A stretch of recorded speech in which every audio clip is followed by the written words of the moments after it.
Hello everyone, FPL Raptor here and welcome back to another video on my YouTube channel. In today's video, we're going to be going through my team selection for Game Week 4. Now, I did cover this in a little bit of detail in 2 videos ago for my transfer plans, and a lot of it has stayed fairly similar. And I'm going to try and keep it as short as possible today because it's a lot of ifs, buts and maybes depending on what is said in the press conferences and who's fit, who's available, who has to quarantine, are there any bans. There's a lot up in the air at the moment.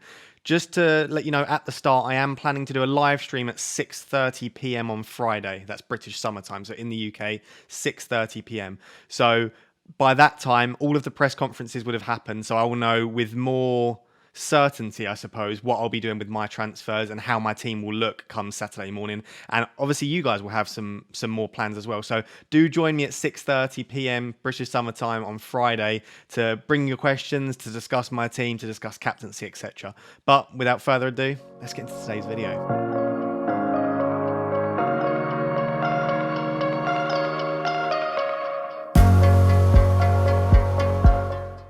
So normally I'll go through the mini league updates and I'd show you how my team did in game week 3. But of course I've done that in the previous video on my transfer plan. So if you want to go and see how my team did in game week 3, you want an update on the mini league, head over to that video, game week 4 transfer plans, and you can have a look there. This video is purely focused on what my team's going to be looking like coming up. And also we're going to have a bit of a discussion on captaincy at the end. So do stick around for that as well.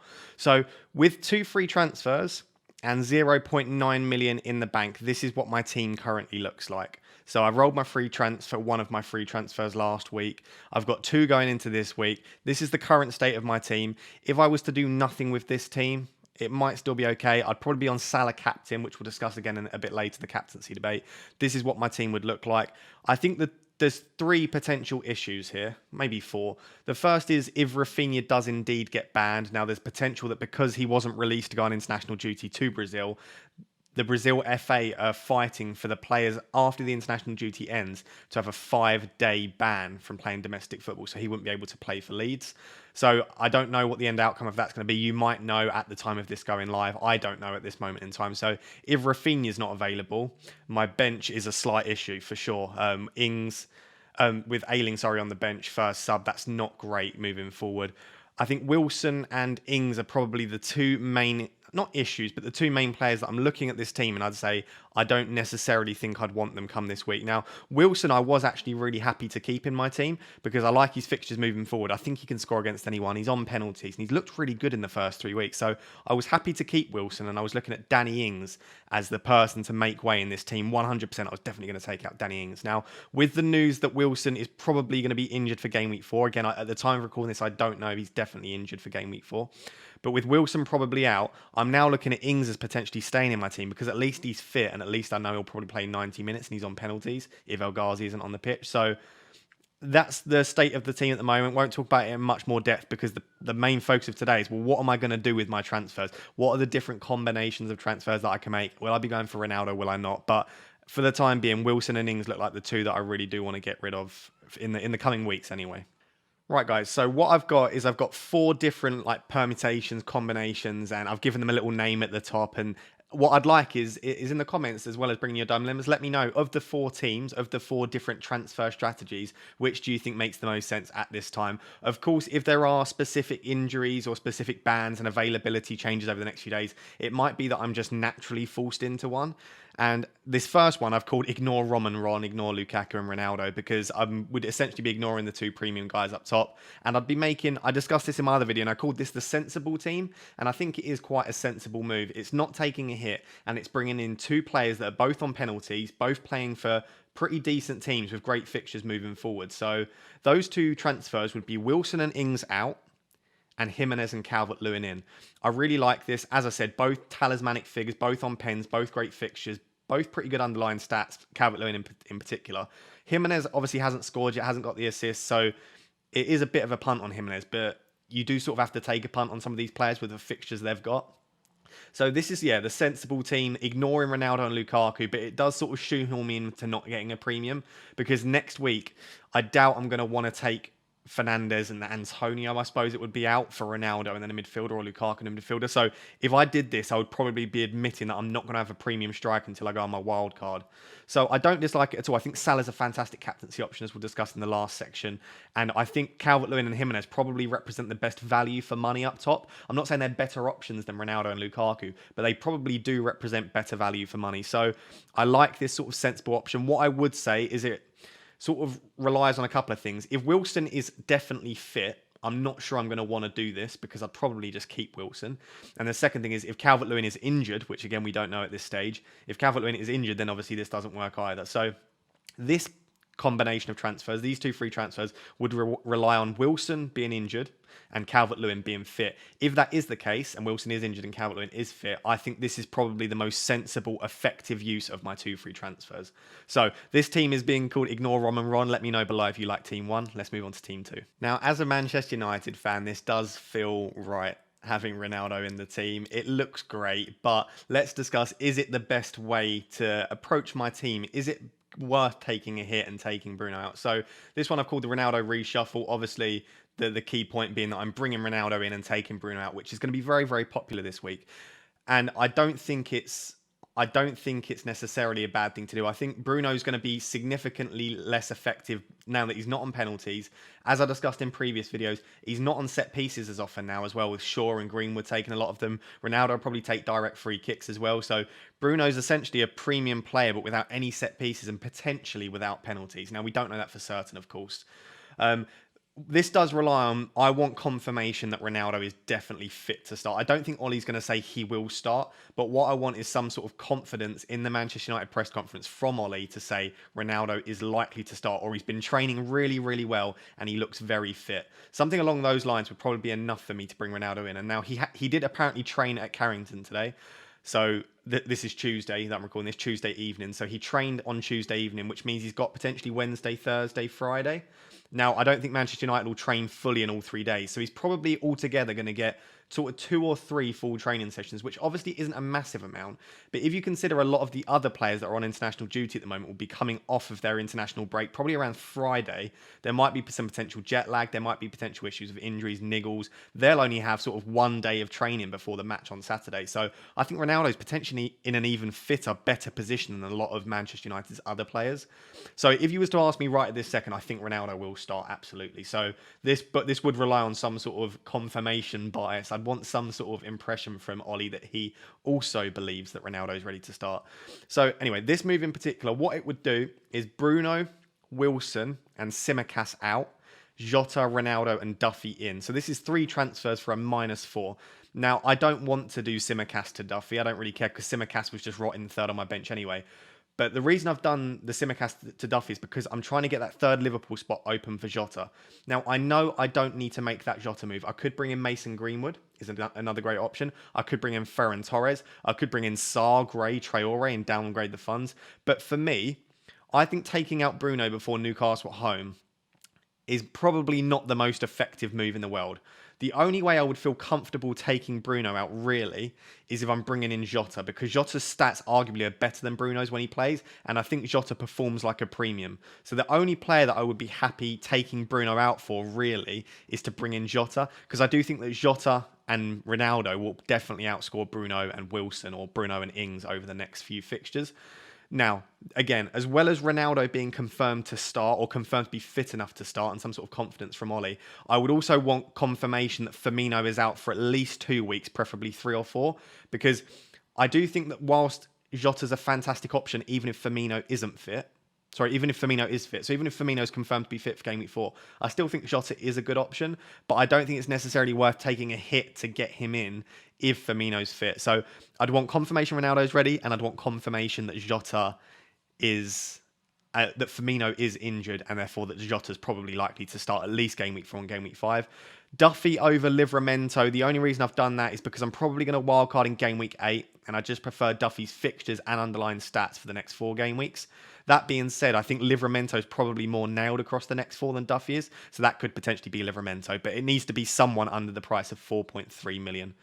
So this is option 2, the Ronaldo reshuffle. Of course, it feels good to have arguably the best captaincy option this week in Ronaldo, and that romantic side of me, again, being a Man United fan, it feels great to have Ronaldo in, but I'm not sure if taking Bruno out as part of a -4 to bring in Ronaldo is necessarily the best idea in the world, although I do quite like this option, definitely. I'm not going to spend too long on this because I don't think I'm likely to do it, but I wanted to include it just to show that it's possible, and I've called it lost the plot, this team, because it's definitely not the most effective use of my transfers, and it's just getting a bit overly excited by the new premium strikers. So just quickly, what this would involve is Bruno, Wilson and Ings out, and it would be Mendy, the 4.4. So there is a 4.4 million pound midfielder now in Mendy for Leicester. So it'd be Mendy in and Ronaldo and Lukaku in as well. So this would be 0 in the bank. So if anyone changes in price over the next few days, I wouldn't be able to do this anyway. But it would involve getting both Ronaldo and Lukaku in this game week, which makes my team look slightly similar to a lot of wildcards, at least with the structure anyway. Now, the reasons I like this is obviously I've got probably two of the best I've got the 3 best captaincy options in my opinion, which is Ronaldo, Lukaku and Salah, which we'll discuss in a minute again. And I also have 2 premium strikers that a lot of people on wildcard will definitely be having that have high ownership. So I quite like this, definitely. The things I don't like about this is it leaves my bench non-existent. Brownhill, Tsimikas and Mendy, like Tsimikas and Mendy aren't going to play. So Brownhill for a 1-pointer is about as deep as my bench is, which is a bit of a disaster. And it also means I have to start both Rafinha and Ayling against Liverpool. Now, moving forward, I think this starting 11 looks pretty nailed. And I love the fixtures for them. So I don't necessarily think the weak bench is the end of the world. And I'd be happy playing both Ayling and Cody moving forward because they've both got great fixtures over the next 3 or 4. So apart from this week playing Ayling against Liverpool, I do really like this team. I'm just not sure that I want to weaken my bench that much and play Ayling this week. And I do think that there's a lot of value in the Bamfords, Jimenez, Calvert-Lewins, Wilsons in the attack. So I don't necessarily think you need 2 premium strikers. Anyway, I just wanted to show you it was possible. If you like this team, if you like the aggressive approach of getting 3 premiums in my team, including Ronaldo and Lukaku, let me know below. I've called it the lost the plot because I think if I think about it sensibly and with a sound mind, I don't think this is necessarily the best use of my transfers this week. Talk about polar opposites. We've gone from the lost the plot team 3 with a -4 and 2 premiums getting in and bringing in Mendy, and to basically what I've called death by boredom. So it's game week 4 almost, and I've only made 1 transfer this season. I keep rolling my transfer. I'm playing really sensibly, and this would be a continuation of that. And I don't necessarily think it's a bad thing, but it is very, very boring, isn't it? So here, this would involve taking out one of Wilson and Ings. Again, if I can keep Wilson, I'd rather keep Wilson than Ings because I think his fixtures moving forward are better, and I think Manchester United's a better fixture than Chelsea. But obviously, if Wilson's injured, it'll be him out. So one of Wilson and Ings being transferred out and Raul Jimenez being brought in. I think that's a great move. I've spoken about it in previous videos. I think Jimenez is arguably just as good an option as Calvert-Lewin if you consider fixtures and price. Obviously, Calvert-Lewin's underlying stats are better. So I really like this, but it would revolve around Calvert-Lewin still being injured. Because if Calvert-Lewin's fit, I think he's probably a slightly better option than Jimenez for me. Just based on a combination of everything. I've got the funds to do it anyway. So this would involve me not being sure about Ronaldo, me not really being sure about Jota and not wanting to take a hit to take out Bruno, but also Calvert-Lewin being injured. If those 3 happen, not sure about Jota, not sure about Ronaldo, and Calvert-Lewin is injured, I do think there's a possibility I just make 1 transfer and I just take out Wilson or Ings and bring in Jimenez. And the team looks all right. Like, yes, Ings against Chelsea and Rafinha against Liverpool, they're not ideal fixtures, but your team isn't going to be perfect every week. There will be weeks that your team just doesn't look great. Obviously, for wildcarders this week, I'm sure wildcarders have managed to build the perfect team for Game Week 4. But our time will come. If you haven't wildcard this week, our time will come later on in the season, Game Week maybe 7 or 8. So I genuinely don't dislike this at all. I think it's smart. And then I think in Game Week 5, I can then take out Ings, or I can potentially keep him against Chelsea. Against Everton, they've got in Game Week 5. And then I can choose, do I want to bring in Bamford? Do I want to bring in Calvert-Lewin? Do I then want to bring in Jota? Is Firmino's injury worse than we thought? Is Ronaldo settling in? I've got 2 free transfers once again and another week of information after the international break. So if everything's up in the air and we don't have a clue about injuries, availability, bans, I'm tempted to just make the single move. And yes, my team doesn't look as great as wildcard teams will, but it still looks pretty decent. So this is the full team. Called it death by boredom. If you're a sensible manager, let me know below if this is the sort of thing you would be tempted to do. So remember the 4 teams. Let me know below which of the 4 you prefer. We're now going to just have a quick discussion on captaincy and who I think are the best captaincy options this week, in my opinion. So I've just moved my camera to the side a little bit just so that you can see the full screen of all the graphics. I've tried something a little bit different with the color scheme this week. So you can see directly above me, sorry, smack the mic, what I'm doing with best and worst. I didn't want to use like green to red or green to yellow because I think red and yellow suggest that they're bad statistics, or orange. Like all of these stats suggest, all of those colors suggest that someone's got bad stats. And I think color schemes, you've got to be quite careful. So I think like bright green to like faded green tells you that you can see who's got the best stats out of them and you can see who's got the worst, but it doesn't get it in your mind that someone's got like terrible underlying statistics. So let me know what you think of the color scheme. I won't go through the stats again. You can read them above, like touches in the box, non-penalty expected G per 90. You can read all of those stats for yourself. Hopefully they're clear what they mean. If not, I'll try and clear them up in the comments.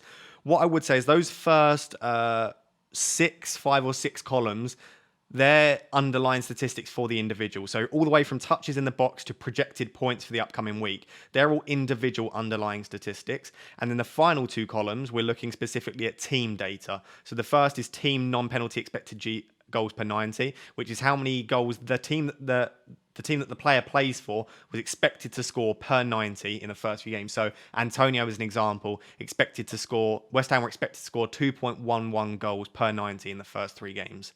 And then the last one is opposition expected goals against or expected goals conceded per 90. So West Ham are playing Southampton. Southampton were predicted to or expected to concede 1.72 goals per 90 in the first 3.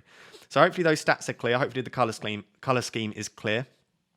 What I would say is I think there are 3 clear standouts if you're looking at underlying statistics. So if you're looking at those first 6 columns, if you're looking at how the player is performing, I think the 3 standouts are Antonio, Lukaku and Salah, the first 3. I think Antonio in particular has the best underlying statistics in the Premier League so far this season, as we know, and he's delivered on that as well. It's not just underlying statistics. We know Lukaku's looked very promising, especially that Arsenal debut, so he's looked great. And Salah has also looked very, very good, and probably not as good as Lukaku and Antonio, but we know historically he can perform well. We know he's reliable. We know we can rely on him for the captaincy armband. Touches in the box per 90 is still outrageous. It's always one of the best in the league. 12 touches per 90. He's had 36 touches in the box already this season. So they are remarkable statistics. So definitely you could rely on Salah once again this week. I think one of those 3, if you're very interested in underlying statistics, would be the best option. You can see very interesting. I've got Ronaldo at the bottom separated because I don't want to use Serie A stats to compare to the first 3 in the Premier League because it's just too different. So I've done NA for all of those. But Fantasy Football Fix algorithm, interestingly, is predicting him to score 8.1 points, in game week 4 against Newcastle. So he is predicted to be the top point scorer, and I assume that it's using the data from the Serie A, which is obviously outrageous. It's brilliant. So I wouldn't be surprised if he is, but the Fantasy Football Fix algorithm, if you want to trust that, predicts Ronaldo to be the top scorer. Interestingly, Bruno is second, and that's, again, probably likely down to the fixture, which moves me on nicely to the next point. So underlying statistics-wise, Antonio, Lukaku and Salah are the top 3. If you're looking at team data, I think if you're looking at the team the player plays for, how attacking they've been, I think West Ham, again, Liverpool and Chelsea have been the best 3 attacks. That's backed up by the data. Chelsea in particular have had some difficult enough fixtures, and I think for them to still have a non-penalty expected goal per 90 of 1.59 is pretty impressive. We know West Ham have been brilliant going forward. They've been leaky at the back, but they've been getting forward really well. And Liverpool always do. They're always up there for one of the best in the league attacking.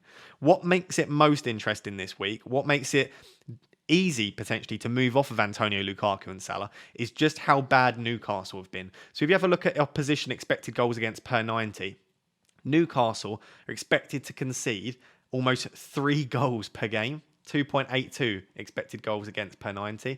That's terrible. Like, that is really, really terrible. You're looking at conceding over 100 goals a game per season, based on that expected data. Again, it's a very small sample size, 3 games, but that does look promising if you're looking to captain Bruno or Ronaldo. I think Bruno's underlying statistics have been pretty disappointing, but with Ronaldo in the team, I know he won't be on penalties now, but his assist threat will have gone through the roof with the amount of runs Ronaldo makes him behind, with the amount of crosses that Bruno can whip in from those sort of central areas. So I think Bruno's value would have gone up in assists, but maybe slightly down in goals with respect to penalties, if he is off penalties, that is. So I think if you're looking at the fixture, I think it's very, very difficult to look past a Manchester United player. Even Greenwood might be a really nice option if you think he's going to start. So if you're looking at the fixture, I think Manchester United against Newcastle has to be the fixture to target. If you're looking at underlying statistics, I think it's Antonio, Lukaku or Salah. But Southampton, Villa, and Leeds, sorry, for Liverpool. Those 3 fixtures aren't bad. Yes, Newcastle is the standout fixture, but I wouldn't mind captaining a player against Southampton, Villa, or Leeds. So, personally, I think the most rounded options, reliable rounded options, is probably Antonio, Lukaku, or Salah. I think Ronaldo, if you own him, you've just got to go for it. Newcastle are that bad. And I think Ronaldo, if he can capture anything close to his Serie A form and the form that he showed for Portugal recently, I think he's probably the top captaincy option. So at the moment, at the time of recording this, I'd say Ronaldo's the top captaincy option in my opinion.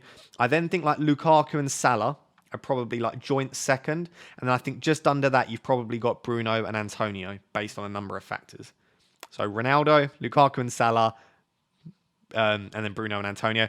I just think Tottenham just haven't been good enough for me. I know they're top of the league. I know they haven't conceded, etc., but they haven't scored a lot of goals. They just haven't looked that great. Son's underlying statistics are relatively poor in relation to the other guys here, and Kane's only played 1 game. So I would personally put Son and Kane below the rest of the options, but if I owned Kane, I might be tempted to just punt on it because he's going to have such low ownership, and we know how good he is. He's on penalties. It's a good fixture as well. So that's my personal opinion. I'd probably be captaining Ronaldo if I own him, but as I don't own him, at the time of recording this, I think Salah's probably the option that I'd be leaning towards at the moment. Let me know who you're fancying captaining for Game Week 4 below. So guys, there you have it. Those are some of the potential moves I might be making, some of the different permutations, combinations based on different pieces of news breaking on Thursday and Friday.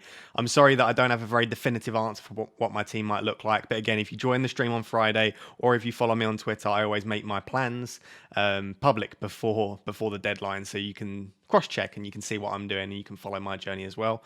I hope you are enjoying the content on the channel. Again, we've seen another week of crazy growth as well. We hit 3,000 subscribers. We're almost at 3,500 now. So thank you so much if you're one of those subscribers. And if you're not, why not? Go subscribe right now. Like the video. Comment down below with any of your dilemmas. Let me know as well in the comments, as I said before, which of my teams you think I should go for, which of the different combinations of transfers. Do you like the safe options? Do you like the multiple premiums? What do you think is the best plan for my team going forward?